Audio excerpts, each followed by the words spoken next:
Okay, so let's do this problem all over again. Okay, so this is a financial problem, and why I show you this problem is because you have to use the logarithm to solve it.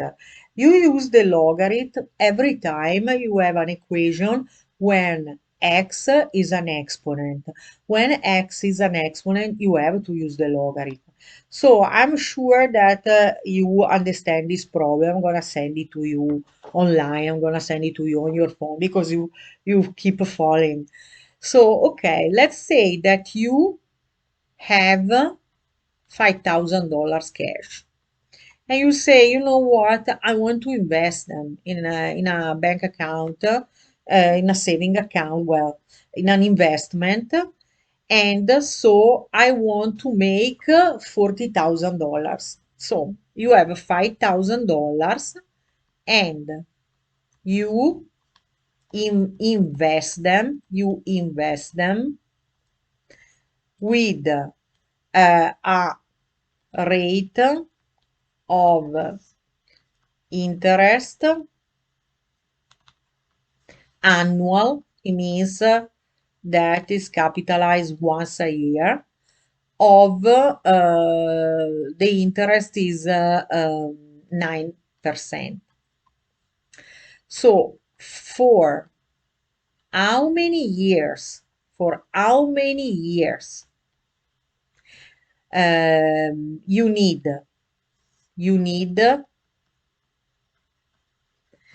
to keep the investment, to keep the investment in order to make $40,000. So you have $5,000 and you say, you know what? Instead of spend them, I want to invest them. I want to make $40,000. So this bank give me an annual interest of 9%. For how many years I have to leave them there? This is the formula of the compound interest. Don't confuse it with the formula of the simple interest. The simple interest is not realistic because no one use the simple interest in real life. It's all compound. Compound interest means that the interest capitalized. So if you have $100, the interest is $5. The next year you have $105 and the next interest is calculated on $105 and you keep capitalizing. So let's write the formula. The formula is A equal P multiply 1 plus R over N T. And now I tell you what they are, all these. So this is just a formula to memorize. If you don't remember, you can go on Google and write compound interest formula, and Google give you this formula. So these A are the money that you have at the end of the investment. When you invest some money, they stay there for some years. And at the end of the years, of course, you have more money. Why would you do it otherwise? So A are the money that you have at the end of the period. P are the money that you have right now and you invest right now. R is the rate of interest, that is 9%. But you cannot use 9 because it's 9%. So you have to do 9 divided 100 that give you 0.09. You have to use it in this form. N is how many time they give you the interest in 1 year. So if they give you the interest every 6 months, N is gonna be 2 because they give you the interest every 6 months. So in 1 year they give you the interest twice. But because here the interest annual, usually the interest is annual, but maybe exception. When the interest is annual, you get it only once a year, and so n is equal 1. T are the years that you need to leave this investment. So is what we're looking for. Because we have to solve it for t, that is an exponent, we need to have a logarithm. We need to use logarithm. So let's substitute the number in the formula. I was saying, are the money at the end of the period. So 40,000, because you want to have $40,000 at the end of the investment.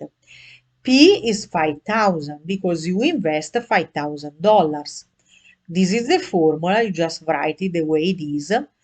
R is the rate of interest that you need to prepare it. So you do 9 divided 100, 0.09 over 1 because the interest is annual. So they give it the interest to you once a year.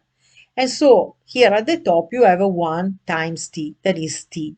We have to solve it by t because t are the number of years. And your question is, for how many years I have to keep this investment if I put down 5,000 now and I want to have 40,000?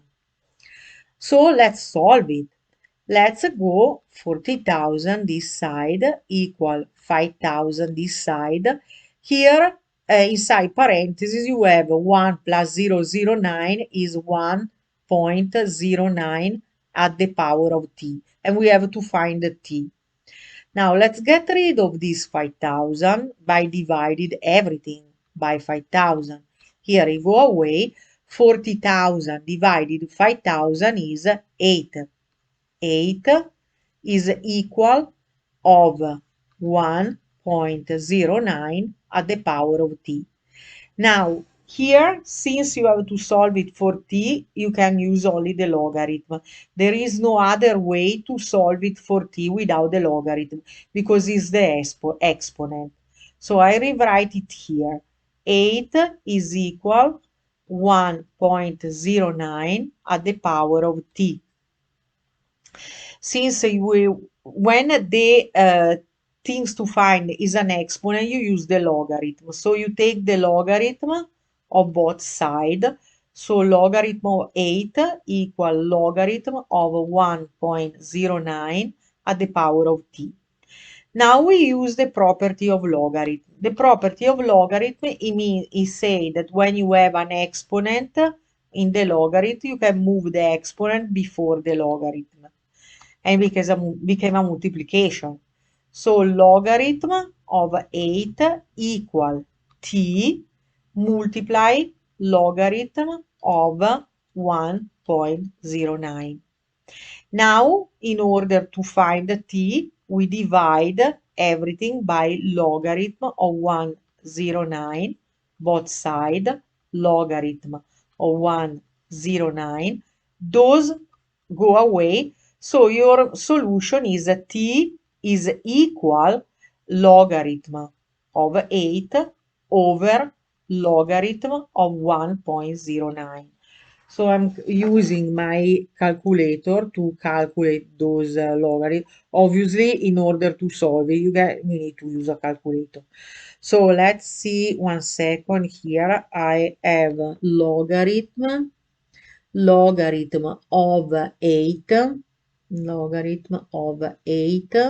divided logarithm of, what is it, 1.09. Logarithm of 1.09 and it give me 24.1. So this is t equal 24.13. So what it means, t equal that? It means that you have to leave your money. If you deposit that $5,000 at that interest, you need to leave it there for 24 years and something in order to make $40,000. So this is the number of years that you need to leave that money in the investment in order to make $40,000 of your 5,000 with this rate of interest. I hope it makes sense. So this is the way you use the logarithm every time you find in a situation like this, also in physics. If you study physics, every time you find in a situation where the x the number that you need to find is an exponent, you need to use the logarithm using this technique. So I put on the video and I send it to you. Bye.